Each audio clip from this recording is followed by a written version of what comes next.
오늘 읽은 말씀 전체가 순결에 관한 글입니다. 특별히 구체적으로 말하면 남녀 관계의 성적인 문제를 말하고 있는 것을 볼 수가 있습니다. 그래서 우리가 성경 공부라면 몰라도 공적인 설교 자리에서 이 본문을 다루기가 참 민망하다 싶은 생각이 듭니다. 세 가지 이유 때문에 그런 것 같아요.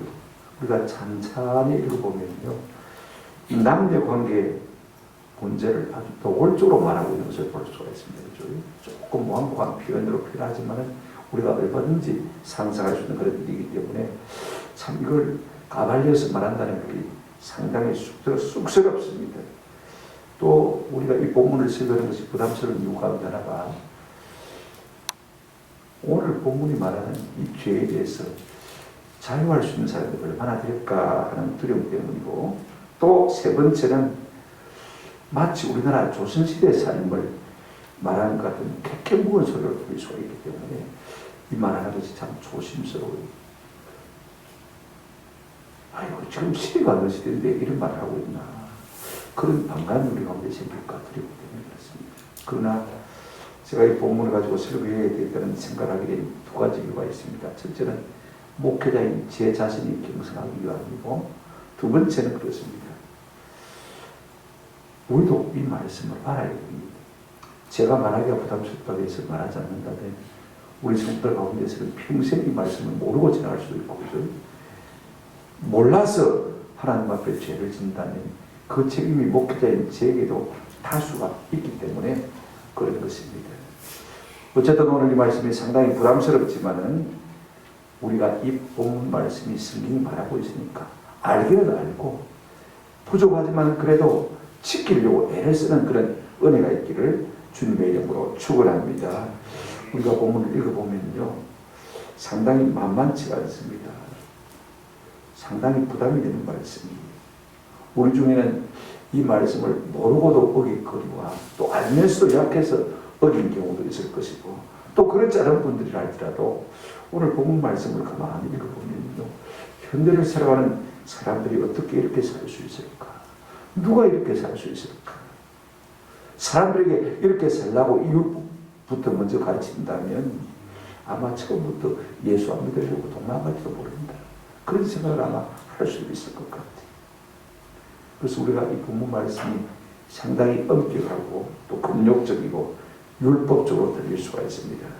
마치 인생의 즐거움이라는 것은 전혀 모르는 목석처럼 살라는 것처럼 우리가 느낄 수도 있습니다만, 그러나 우리가 이 말씀의 중심을 하나하나 좀 살펴봤으면 참 좋겠습니다. 안 믿는 사람은요, 이런 말씀을 하면 아마 입에서 욕부터 할지 모르겠습니다. 5가지 종류를 얘기하고 있습니다. 첫째는 신부의 순결에 대한 소송 문제고, 결혼한 여자와의 성관계, 그 다음에 약혼한 여자와의 성관계, 약혼하지 않은 여자와의 성관계, 그 다음에 아버지 아내와의 성관계 등 하나하나 이제 우리에게 구체적으로 말해주고 있는 것을 볼 수가 있습니다. 빨리빨리 제가 적어나가도록 하겠습니다. 첫 번째로 이 신부의 순결 소송에 대한 문제를 한번 생각해 보십시다. 남자가요, 처녀의 이 신부의 처녀성을 빌미로 문제 삼는 경우입니다. 고대 사회에서는 결혼하는 신부의 처녀성이 필수적인 전제 조건이었습니다. 딸의 탈선을 예방해서 순결하게 키워 처녀로 결혼시키는 일이 일반적인 가정의 가장 큰 보람이고 가장 큰 미덕이었습니다. 그러니까 처녀는요, 신부의 몸값으로 상당한 영향을 미치는 것을 볼 수가 있습니다. 내가 많은 돈을 주고 신부값을 주고 샀는데 처녀가 아니다 그러면요, 속은 거 아닙니까? 그죠? 그렇게 되어지면 여자는 재형을 당하게 되어지고 친정집안은 극도의 수치를 당할 수밖에 없는 것입니다. 오늘 본문은 결혼해서 첫날 밤을 지냈는데 여자가 마음에 안 들어요. 공연히 미운 마음이 들었습니다. 그래서 비방해서 누명을 세우기 위해서 13절 한번 보시기 바랍니다. 누구든지 아내를 맞아야 그에게 들어간 후에 그를 미워하여, 그 다음에 14절 비방거리를 만들어 그에게 누명을 씌워 이르되 내가 이 여자를 맞아야 했더니 그와 동침할 때 그가 처녀임을 보지 못하였노라 하면 그랬습니다. 첫날 밤을 지나고 나서는요, 신부가 별로 마음에 안 드는 거예요. 그래서 공연히 트집을 잡았습니다. 처녀가 아니더라. 트집을 잡은 것입니다. 이럴 경우에 어떻게 할 것이냐 하는 것입니다. 그럼에도 불구하고 처녀성이 입증되어지면 어떻게 할 것이냐. 15절 한번 보시기 바랍니다. 17절까지 제가 읽어드리겠습니다. 그 처녀의 부모가 그 처녀의 표를 얻어가지고 그 성문 장로들에게로 가서 처녀의 아버지가 장로들에게 말하기를 내 딸을 이 사람에게 아내로 주었더니 그가 미워하여 비방거리를 만들어 말하기를 내가 네 딸에게서 처녀임을 보지 못하였노라 하나 보라 내 딸의 처녀의 표적이 이것이라 하고 그 부모가 자리옷을 그 성읍 장로들 앞에 펼 것이요. 들려오지 않습니까? 그죠? 당신 딸 처녀가 아니더라. 그러면 그 처녀에게도 그 신부에게도 상당히 수치가 되는 것이고 모욕이 되는 것이고 여태까지 정성껏 잘 순결하게 기른 부모에게도 엄청난 모욕이 되는 것 아닙니까? 오늘 이 남자가요 그냥 이혼하면 될 텐데 구태여 왜 처녀가 아니다 이런 말을 해가지고 비방하고 해방하는 것입니까? 사실무근에 억지 주장하는 것입니까? 처녀임을 보지 못했다. 무슨 말인지 뭐 결혼하면 다 잘 알겠죠. 처녀박이 터지면서 나오는 피가요 증거가 되지 않습니까? 요즘은 뭐 여자들도 개큰 운동을 하기 때문에 자전거를 타거나 말입니다. 이런 것 때문에 쉽게 처녀박이 파괴된다고 이야기를 합니다만은요. 어떻게 했습니까? 13절에 보십시오. 누구든지 아내를 맞아 거기에 들어간 후에 그를 미워하여 그랬습니다. 공연히 미운 생각이 든 것입니다. 아이고 안 살았으면 좋겠다. 그죠? 그런 경우가 있지 않겠습니까? 근데 이런 경우는요. 여자의 순결만 문제가 되는 것이 아니라 여자의 친정 집안 식구들까지 영향을 미치게 되는 것입니다. 명예가 훼손되는 것입니다. 아니 조용히 돌려보내면 되는데 모든 남자가 크게 일을 만들고 있는 것입니까? 이혼 정서를 써주어서 그냥 돌려보내면요 신부의 몸값을 돌려받을 수가 없습니다. 가만히 생각해 보니까 내가 신부를 사오기 위해서 돈을 준 게 있는데 그것도 처녀가 아니라고 말하면 되돌려받을 수가 있으니까 공연히 지금 그렇게 말하고 있는 것을 볼 수가 있습니다. 그러면요 이 소문을 들은 친정 부모들은 마음이 어떻겠습니까? 그래서 딸이 첫날 밤까지 처녀에 따른 증거를 가지고 성문에 장로들에게 찾아가서 공개적인 재판을 요청하는 것을 볼 수가 있습니다. 다른 증거가 필요합니까?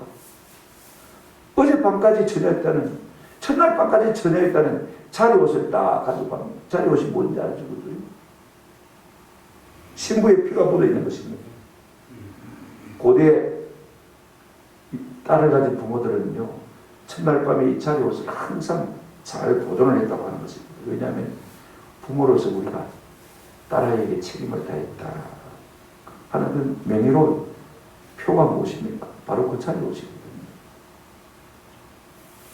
그러니까 지금 이 신랑이 거짓말이 드러난 것입니다. 봐라!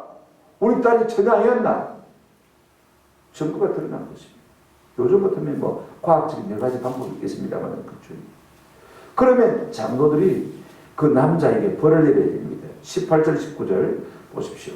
그 성읍 장로들은 그 사람을 잡아 때리고 이스라엘 처녀에게 누명을 씌움으로 말미암아 그에게서 은 100세겔을 벌금으로 받아 여자의 아버지에게 주고 그 여자는 그 남자가 평생에 버릴 수 없는 아내가 되게 하려니와. 벌이 세 가지입니다. 첫째는요 신체적인 벌을 받습니다. 채찍으로 맞아야 돼요. 육체적인 고통도 있겠지만은요 얼마나 수치스럽습니까? 거짓말을 했으니까 말입니다. 그런가 하면 두 번째가 경제적인 벌입니다. 은 100세겔을 친정 아버지에게 드리는 것이에요. 보통 여자의 몸값이 30세겔입니다. 30세겔 그거 되돌려 받으려다가 3배나 더 물어주게 되었어요. 혹 때려다가 헛부치기 되는 것을 볼 수가 있습니다. 왜 그러냐면요 처녀만 욕구인 것이 아니라 처녀의 친정 부모들까지 그 가문을 갖다가 들여줬기 때문에 명예훼손죄로 3배의 벌금을 물리는 것을 우리가 볼 수가 있어요. 세 번째 법적인 벌을 받아야 됩니다. 미워해서 공연히 때려버렸으니까 말입니다. 오히려 평생에 이혼하지 못하도록 딱 못을 박은 것을 우리가 볼 수가 있습니다. 폭들에다가 혹 붙일 것이 되어지죠. 이런 가정한 악을 이스라엘 가운데서 하나님은 지하기로 원한 것을 볼 수가 있습니다. 그런데 또 하나 말미에 이런 말씀이 있습니다. 그런데 그 처녀성이 입증되지 못했을 때 20절, 21절 보시기 바랍니다. 그 일이 참되어 그 처녀에게 처녀의 표적이 없거든 그 처녀를 그의 아버지의 집문에서 끌어내고 그 성읍 사람들이 그를 돌로 쳐 죽일지니 이는 그가 그의 아버지의 집에서 창기의 행동을 하여 이스라엘 중에서 악을 행하였습니다. 너는 이와 같이 하여 너희 가운데서 악을 지랄지라. 남자가 그런 주장을 했는데 정빙할 만한 아무 근거가 없습니다. 결국은 처녀가 아니었다 하고 드러나면요 그 처녀를 끌어내어서 어떻게 하라고 했습니까? 돌로서 죽이라고 했습니다. 왜냐면요 단순히 한 여자의 문제가 아닙니다. 한 여자가 그랬다는 것은요 이스라엘 다른 처녀에게도 이와 같은 영향을 다분히 미칠 수가 있다는 사실인 것입니다. 그런 위협이 지금 현재 풍토 속에서 자라고 있다는 것입니다. 그러므로 이스라엘 여성들의 순결의식에 경종을 울리기 위해서라도 이 여자가 벌을 받으라 하는 것이 마땅하다 했습니다. 여러분 왜 이야기를 하고 있냐면요 이스라엘 여인들과 가나안 여인들의 차이가 바로 이 점입니다. 가나안 여인들은 순결의식이 전혀 없었습니다. 그러나 이스라엘 여자는요 자신의 순결을 자기 자신도 보존해야 되지만 그 부모들도 책임을 져야 되는 것입니다. 그렇지 못하면 죽습니다. 그러니까 이스라엘 여자들은 이 순결을 목숨 걸고 지켜야 되는 것입니다. 오늘 이것이 성도와 세상 사람의 차이가 되는 것입니다. 오늘 우리에게 이와 같은 마음들이 있어야 하나님 기뻐하신다 그 말인 것입니다. 두 번째로 22절에 보시면 결혼한 여자와의 성관계에 대해서 말하고 있는 것을 볼 수가 있습니다. 22절 한번 보십시오. 어떤 남자가 유부녀와 동침한 것이 드러나거든 그 동침한 남자와 그 여자를 둘 다 죽여 이스라엘 중에서 악을 제할지니라 그랬습니다. 남자가요 유부녀와 간통한 것이 드러나면 둘 다 체행하라 그랬습니다. 왜냐하면 이것은 남녀에게만 죄를 짓는 것이 아닙니다. 다른 남자에게만 죄를 짓는 것이 남편에게만 죄를 짓는 것이 아니고 하나님께도 죄를 짓는 것입니다. 10계명 우리가 7계명에 마지 말라 간음하지 말라. 레위기 20장 10절에도 누구든지 남의 아내와 간음하는 자 곧 그의 이웃의 아내와 간음하는 자는 그 간부와 엄부를 반드시 말지니라 죽일지니라 그랬습니다. 오늘은 사실 간통이라는 죄가요 성립이 안 되었습니다. 어른들이 저거와 다 동의해서 그 짓을 저질렀는데 그게 왜 죄냐? 남편이 아무리 고소하고 상대방의 아내가 아무리 고소해도요 별표를 미치지 못합니다. 오늘날 불륜은요 보편적인 일이 된 것을 볼 수가 있습니다. 들키지만 안 하면 낭만이라고 생각합니다. 결혼한 사람들이요 애인 가지는 것을 자랑처럼 떠벌리는 것을 볼 수가 있습니다. 왜 그렇습니까? 이것이 얼마나 가정과 자자손손 대대로 비참과 비극을 몰고 오는지를 몰라서 그런 것입니다. 지금 좋으면 좋은 줄 아는 것입니다. 성경은 결단코 그렇게 말하고 있지 않습니다. 이것이 얼마나 많은 사람들을 파탄에 빠뜨리며 비참하게 하는지 몰라서 그런 것입니다. 지금 당장 좋으니까요. 그걸 미처 생각 결의를 없는 것입니다. 여러분 드라마를 보십시오. 불륜 끝에는 항상 벽이 있다는 것을 볼 수가 있습니다. 모든 여러분 드라마가 다 그렇습니다. 우리가 배우자에게 신실해야 될 이유가 있다면 말라기 2장 15절입니다. 그에게는 영이 충만하였으나 오직 하나를 만들지 아니하셨느냐? 어찌하여 하나만 만드셨느냐? 남편 하나, 아내 하나, 어찌하여 하나만 만드셨느냐? 한번 합시다. 이는 경건한 자손을 얻고자 하심이라. 경건한 자손을 얻고자 합니다. 반대로 말하면 우리가 불륜을 저지르면 경건한 자손이 있단 말입니까? 없다는 말입니까? 없다는 말이에요.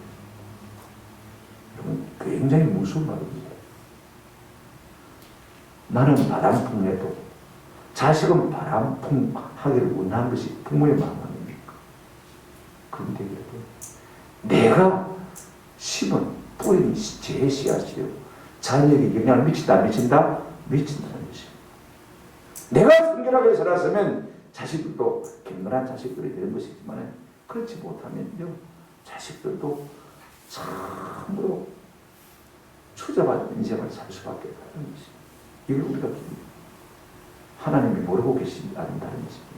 이걸 우리가 아시죠. 그 다음에 세 번째로 약혼한 여자와의 이 간통에 대해서 우리가 한번 생각해 보십시다. 이스라엘 사람들의 약혼은요, 언제부터 시작이 되어지냐면 신랑 될 사람이 이제 신부의 아버지 장인어른 될 사람에게 신부의 몸값을 지불하는 순간부터 약혼이 되었습니다. 이미 법적으로 결혼한 부부나 조금 더 다를 바 없는 그런 아주 강력한 강도 있는 약혼인 것을 볼 수가 있습니다. 일반적으로 부부로 인정해주는 것이 사회의 통념이 있던 것을 볼 수가 있습니다. 그런데 두 가지를 나누어 생각해 볼 수가 있어요. 23절, 24절에 보면 성중에서 일어난 성폭행에 대해서 말하고 있습니다. 24절을 한번 보십시오. 처녀인 여자가 남자와 약혼한 후에 어떤 남자가 그를 성읍 중에서 만나 동침하면 너희는 그들을 둘 다 성읍 문으로 끌어내고 그들을 돌로 쳐 죽일 것이니 그 처녀는 성 안에 있으면서도 소리를 지르지 아니하였으며 그 남자는 그 이웃의 아내를 욕보였습니다. 너는 이같이 하여 너희 가운데서 악을 말지니라 죄할지니라. 어떤 남자가 있는데 약혼한 처녀를 갖다가 욕보였어요. 어디에서요? 성중에서요.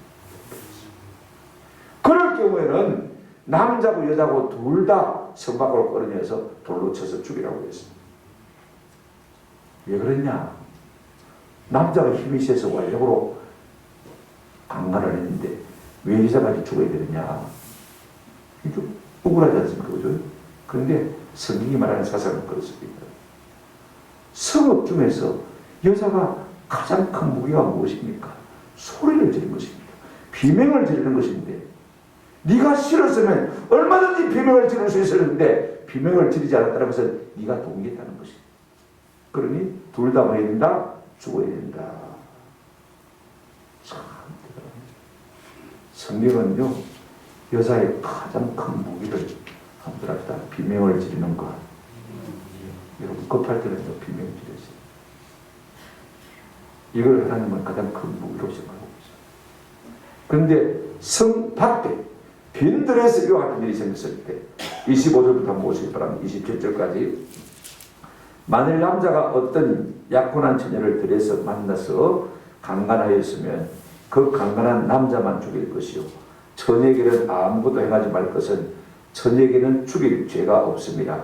이 일은 사람이 일어나 그 이웃을 쳐 죽인 것과 같은 것이라. 남자가 처녀를 들여서 만난 까닭에 그 약혼한 처녀가 소리 질러도 구원할 자가 마음이라 없었습니다. 여자의 무기가 비명을 지르는 것밖에 없는데 여러분 성 밖에서 아무도 없는 들판에서 말입니다. 남자가 처녀를 강간했다면 어떻게 했습니까? 한번 생각해 보십시오. 고함을 아무리 질러봐야 듣는 사람이 있어야 도와주죠. 그죠? 들리는 사람이 없으니까. 그래서 남자만 죽이고 여자는 마지 말라, 죽이지 말라 라고 말한 것을 우리가 볼 수가 있습니다. 이런 경우 남자의 죄는요 강간죄에 해당하는 것입니다. 돌로 쳐 죽이는 것입니다. 물론 여자는 무죄로 선포되는 것을 우리가 볼 수가 있습니다. 그 다음에 네 번째가 뭐냐면 약혼하지 않은 여자와의 성관계입니다. 처녀와의 성적인 관계를 말하죠. 28절 29절 한번 보십니다.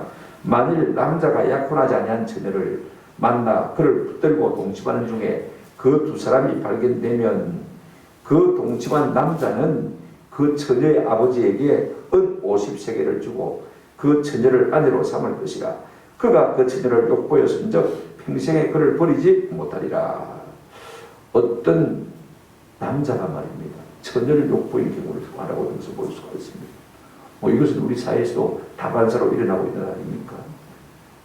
그 일은 나쁘지만은요, 그 벌은 책임을 지는 것으로 넘기고 있는 것을 볼 수가 있습니다. 보십시오. 어떤 책임을 지느냐. 첫째로 보십시오. 억지로 처녀와 동침한 남자는, 강간한 남자는 말입니다. 은 50세겔을 그 처녀의 부모에게, 아버지에게 주게 됩니다. 그 대신 죽음을 매하는 것을 볼 수가 있습니다. 다시 말하면 그 처녀의 몸값으로 은 50세겔을 주는 것입니다. 일반적으로는 보통 30세겔입니다. 그죠? 그런데 조금 더 비싸게 쳐서 주는 거죠. 왜? 정신적인 충격을 줘서, 피해를 줘서. 그 다음에 두 번째 어떤 벌을 줘야 되냐? 욕부에서는 당연히 이 여자와 뭐해서 해야 됩니까? 결혼해서 살아야 되는 거죠. 사고를 저지를 놓고도 내몰라라 하면요, 하나님이 반드시 벌 주십니다. 이거 우리가 아셔야 돼요. 네가 하나님 앞에 벌을 받지 않으려거든 마라. 반드시 데리고 살아야 되는데, 나중에 데리고 살다가 싫다고 내가 충동적으로 그 짓을 했다고 네가 이혼하면 그것도 안 됩니다. 그렇게 말했습니다. 다시 말하면 평생에 버리지 않고 살아야 된다. 그 여자와는 이혼할 수 있다 없다? 못합니다. 네가 책임지라는 것입니다. 끝까지. 왜 이 법이 주어져 있냐면요, 여자의 정조를 갖다가 보호하고 여자의 부모의 명예를 보호하기 위한 것을 볼 수가 있습니다. 그런데 우리가 출애굽기를 보게 되었으면 이럴 경우에요, 처녀의 아버지가 돈을 받고 거부할 수가 있습니다. 이 총각 싹수가 없다. 싹수가 놀았다. 이렇게 사람이 충동적인 사람이 돼가지고 우리 딸을 갖다가 맡길 수 있냐? 못 맡기겠다. 거절할 수가 있습니다.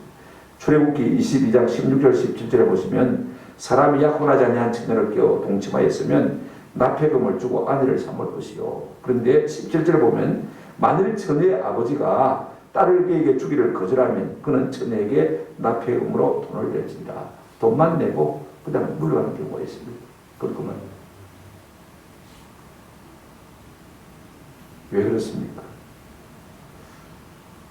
딸은 딸대로 성폭력으로 말미암아 총격을 받았을 것입니다. 그죠? 그런 남자하고 살고 싶겠습니까? 그러니까 아버지가 판단할 때는요, 안 주는 것도 좋겠다.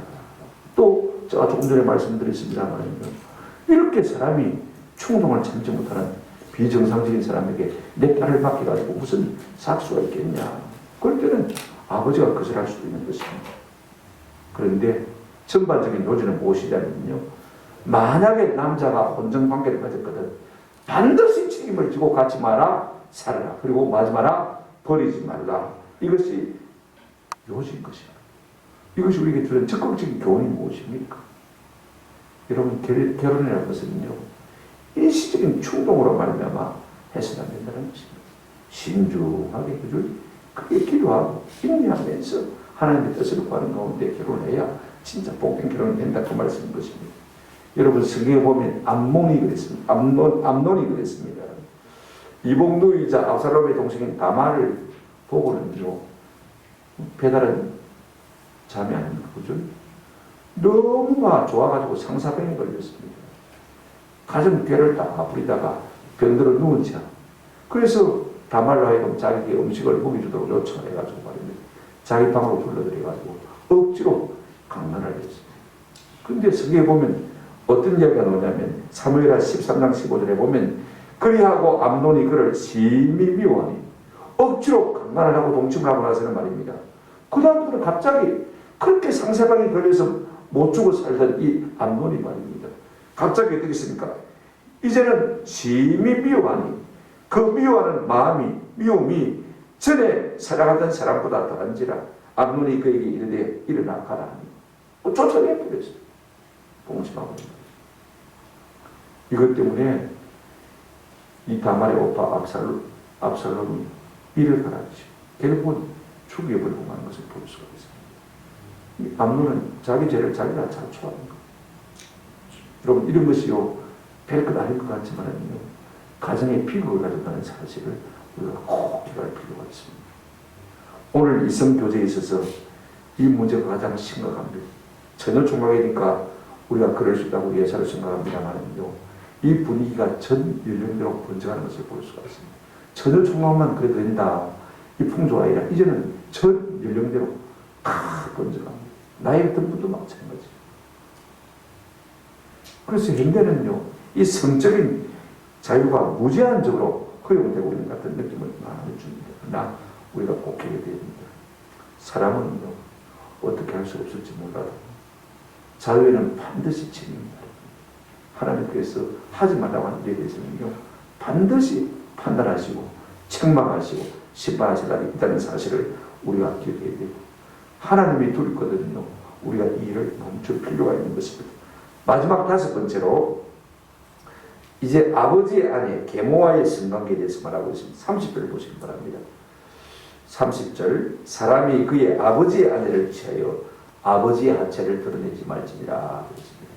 사람이 그의 아버지의 하체, 그러니까 어머니를 말하는데 그 어머니는 친어머니가 아니고 계모를 말하는 것을 볼 수가 있습니다. 물론 우리가 레위기 18장 7절에 보면 이제 친어머니, 근친상간에 대해서도 하나님께서 금하시면서 우리가 볼 수가 있습니다만은요, 지금 현대문화는 아니지만은 고대 일부 타처제의 가족관계 속에서는 아버지의 여러 아내가 있지 않습니까? 그렇죠? 그러니까 큰 마누라부터 시작해서 저 밑에 뭐 셋째, 넷째 마누라까지 나이 차이가 상당히 있을 수가 있습니다. 어떤 아들은요, 아버지의 마지막 아내 나이쯤 될 수가 있습니다. 생각해 보십시오. 나이가 비슷한 연령대가 될 수가 있습니다. 그런 경우에 쉽게, 그죠? 가족 관계니까 말입니다. 쉽게 접촉할 수 있는 그런 가능성이 참 많이 있습니다. 눈이 반짝하고 받을 수가 있는 것입니다. 그 때문에 야곱의 아들 누굽니까? 장남 르우벤이 말입니다. 야곱의 네 번째 아내 비레와 동침한 것을 우리가 볼 수가 있습니다. 창세기 보시면 35장 21절에 이스라엘이 그 땅에 거주할 때 르우벤이 가서 그의 아버지 첩 비라와 동침하며 이스라엘이 이를 들었더라. 그랬습니다. 제일 큰 아들이요, 아버지의 제일 막내 아내와 동침을 한 것입니다. 그래서 르우벤은 이로 말미암아 장자의 명분에서 탈락되고 만 것을 우리가 볼 수가 있습니다. 여러분, 하나님 복을 받지 못한 것을 우리가 잘 알 수가 있습니다. 그 다음에 압살롬이 여러분 반란을 일으켜가지고 아버지의 왕위를 찬탈하는데, 그때 사무엘하 16장 21절 22절에 보면 다윗의 모사꾼이었던 이 아히도벨이요, 희한한 제안을 합니다. 아히도벨이 압살롬에게 이르되 왕의 아버지가 남겨두어 왕궁을 짓게 한 궁들과 더불어 동침하소서. 그리하면 왕께서 왕의 아버지가 미워하는 바 됨을 온 이스라엘이 들으니 왕과 함께 있는 모든 사람의 힘이 더욱 강해지리이다. 희한한 논리를 펴고 있는 것을 볼 수가 있습니다. 압살롬 보고 아버지의 궁들과 동침하라는 거예요. 그래가지고 왕궁의 옥상에 텐트를 치고 말입니다. 22절에 보시면 이에 압살롬이 사람들이 압살롬을 위하여 옥상에 장막을 치니 압살롬이 온 이스라엘 무리 눈앞에서 그 아버지의 궁과 더불어 뭐했다고요? 동침했다. 세상에 이런 일이 폐륜이 벌어지는 것을 우리가 볼 수가 있습니다. 다윗의 넷째 아들인 아도니아도요, 왕위를 빼앗기게 되죠. 솔로몬에게, 그죠? 근데 좀 억울하거든요. 그래가지고 솔로몬에게 간청을 드렸습니다. 아버지가 말년에 데리고 있던 동료인 아비삭을 내게 아들을 주시라. 물론 다윗이 그 동료하고 동침한 관계는 전혀 없습니다. 그래도 다윗을 돌보던 사람한테 아들 달라고 하니까 솔로몬이요, 내 왕도 달라고 해요. 그러면서 이 아도니아 자기 형을 칼로 쳐서 죽여버린 것을 볼 수가 있어요. 왜 그러냐? 욕심을 낼 것을 내야지. 아버지의 품에 있던 여자를 네가 달라고 안 된다는 것이죠. 이 죄에 대해서 신명기 27장 우리가 다음에 생각해 보겠습니다만 20절에 보면 분명하게 말하고 있는 것을 볼 수가 있습니다. 그의 아버지의 아내와 동침하는 자는 그의 아버지의 하체를 드러냈으니 저주를 받을 것이라 할 것이요 모든 백성은 아멘 할지니라. 어떤 저주입니까? 레위기 20장 11절에 보면 이와 같은 경우에 이렇게 말하고 있습니다. 누구든지 그의 아버지의 아내와 동침하는 자는 그의 아버지의 하체를 동하였은즉 둘 다 반드시 죽일지니 그들의 피가 자기들에게로 돌아가리라. 어떻게 죽이라고요? 둘 다. 아들도 죽이고 계모도 죽이고 둘 다 죽이고. 그래서 이스라엘 가운데 죄를 지하라 라고 말하고 있습니다. 이제 말씀을 맺습니다. 성경은요, 왜 이토록 성윤리에 대해서 엄격한 것입니까? 오늘날 자유분방한 분위기 속에 살아가는 우리는요, 이 말씀이 도무지 받아들이기 어려운 그런 교회 다닌다 해도 야 이건 율법이다. 우리가 흔히 그렇게 생각할 수 있습니다. 이건 복음 시대에서, 은혜 시대에서 안 지켜도 될 모르겠다. 이런 입장을 쉽게 취할 수가 있습니다. 왜? 너무 엄격하니까. 너무 보수적이니까.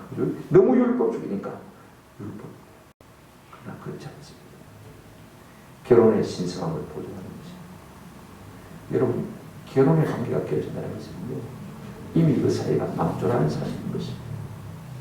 그리고 하나님께서는 거룩한 후손을 유지시키기 위해서 결국은 우리가 이기는 것입니다. 여러분, 결혼한 사람으로서 자식이 잘못되는 것처럼 큰 비극이 없습니다. 고통이 없습니다. 결국 자식이 잘못된다는 것은요, 부모의 뭐가 잘못됐다는 것입니까? 부모에게 뭐가 있다는 것입니까? 죄가 있다는 것입니다. 이걸 우리가 아세요. 성이라는 것은 하나님의 선물이고, 그 성은요, 결혼의 관계 속에서만 이루어지는 것입니다. 가장 깊은 육체의 사랑의 표현인 것입니다.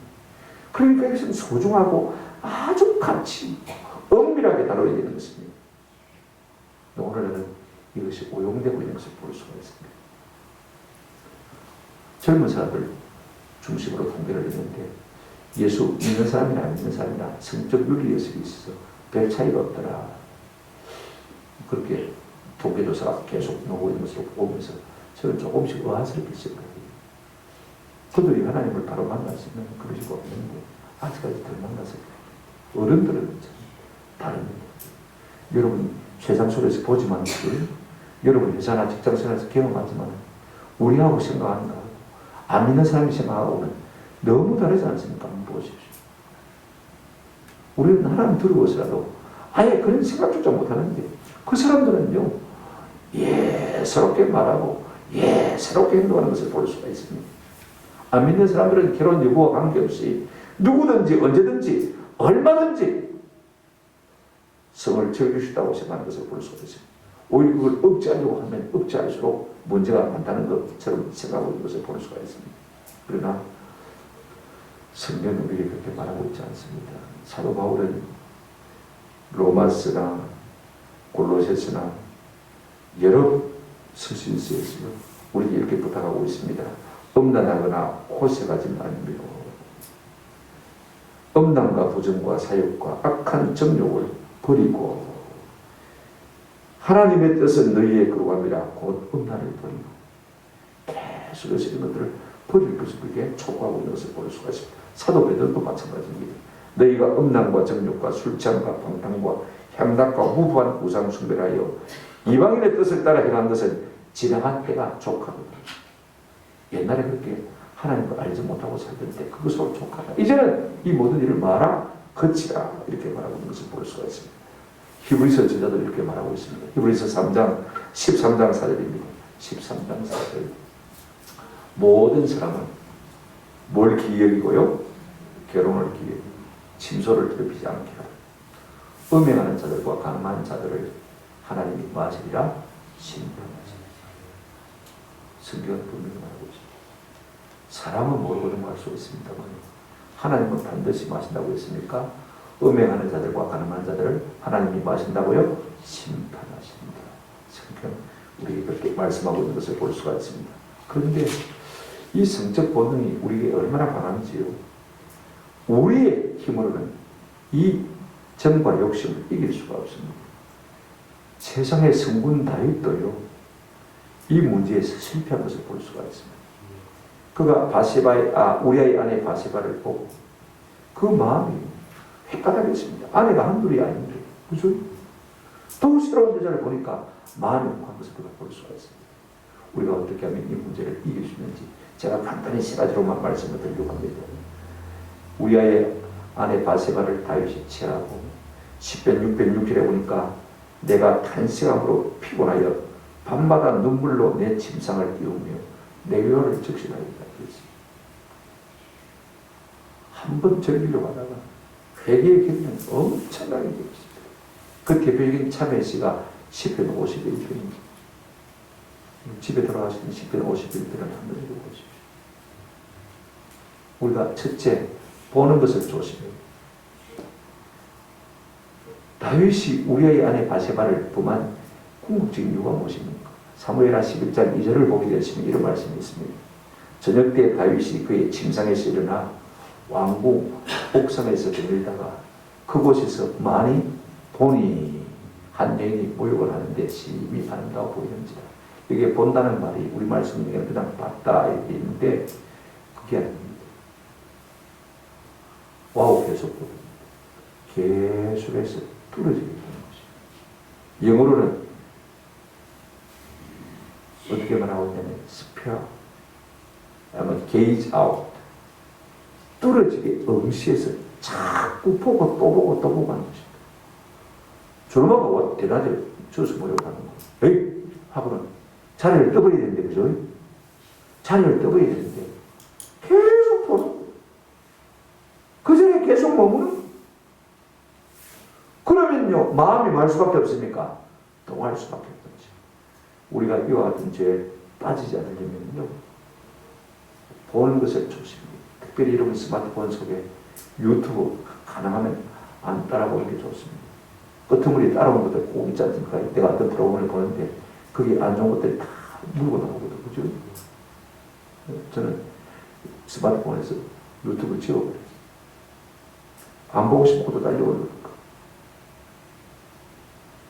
여러분 손바닥 안에 우리가 볼 것들이 얼마나 많은지 조심. 두 번째는요 뭘 조심해야 되냐? 생각을 조심해야 됩니다. 우리 예수님 마태복음 5장 28절에서 이렇게 말씀하셨습니다. 나는 너희에게 이르노니 음욕을 품고 여자를 보는 자마다 이미 마음에 뭐 했다고요? 가늠했다. 마음에 생각을 품어도 가늠했다. 여러분 우리의 생각 속에 오만 가지 생각이 다 떠오를 수가 있습니다. 그러나 이 생각이 우리의 머리에 둥지를 틀고 자리 잡도록 해서 안 되는 것이죠. 그죠? 자꾸 일, 떨치고, 일, 떨치고. 그것이 내 머릿속에, 내 생각 속에 자리를 잡고 둥지를 틀게 만들어서 안 되는 것이죠. 자꾸 떨치고. 좋지 못한 것은 자꾸 떨치고. 세 번째 가장 중요한 건 하나 있습니다. 모든 제가 그랬지만요, 이 특별히 음란의 죄는 도망을 가요. 요셉이 승리할 수 있는 비결이 무엇입니까? 그 청년의 종족을 피할 수 있는 비결이 무엇입니까? 그 보디발의 아내가 그렇게 붙들고 동침하자고 했을 때 옷을 벗어두고 뭐 했습니까? 도망을 갔어요. 36대 주례명을 책에서 볼 수가 있어요. 우리가 음란의 자리라면요, 그 장소든지 사람이든지 도망가요. 내가 그 사람 옆에 있으면 죄짓겠다 싶으면 그 사람을 떠나요. 그 장소에 있으면 내가 죄짓겠다 싶으면 빨리 뛰쳐나와요. 그 길 밖에는 우리가요 이길 수 있는 방법이 없는 것이 세 가지라고 말씀드렸죠. 보는 것을 조심하고, 그 다음에 생각을 조심하고, 그 다음에 죄의 자리에서 맞아 도망가자. 그렇게 얘기했어요. 제가 잠언 13장 13절을 말씀해 보니까 이런 말씀이 있어요. 말씀을 멸시하는 자는 자기에게 패망을 이루고 계명을 두려워하는 자는 뭘 받느니라? 상을 받는다고 했습니다. 하나님의 말씀을 가볍게 읽으면요, 오늘 이 말씀 제가 들었습니다. 이 말씀을 아이고 뭐 무슨 소리지, 가볍게 읽으면 패망을 이루고 이 계명을 두려워하면 뭘 받는다고요? 상을 받는다. 여러분 여호와를 경외하는 게 뭡니까? 여호와를 경외하는 것은요, 잠언 8장 13절에 보니까 이렇게 말하고 있습니다. 잠언 8장 13절. 여호와를 경외하는 것은 한번 따라합시다. 악을 미워하는 것이다. 하나님 우리가 두려워하는 건 뭐냐? 악을 미워하는 것이다. 죄를 미워하는 것이다. 아멘? 우리가 이와 같은 마음을 가지고 사시면요, 하나님은 우리에게 반드시 상 주실 것입니다. 그 상이 뭔지 모릅니다. 그러나 우리가 계속 음란을 행하면 요한계시록 22장 15절에 개들과 점술가들과 음행하는 자들은 다 어디 있냐? 성 밖에 있습니다. 천당 간단 말입니까? 못 간단 말입니까? 계속 그 일을 하는 사람을 말합니다. 한두 번 실수로 한 사람을 말하는 것이 아니고 계속 그 일을 하는 사람들은 다 만나고요, 성 밖에 있다. 오늘 우리가 조금 부담스러운 말씀이지만 한 번은 우리가 읽고 마음에 새기고 귀담아 듣고, 그죠? 이렇게 살리고 몸부림치는 은혜가 있기를 주님의 이름으로 축원합니다. 아멘.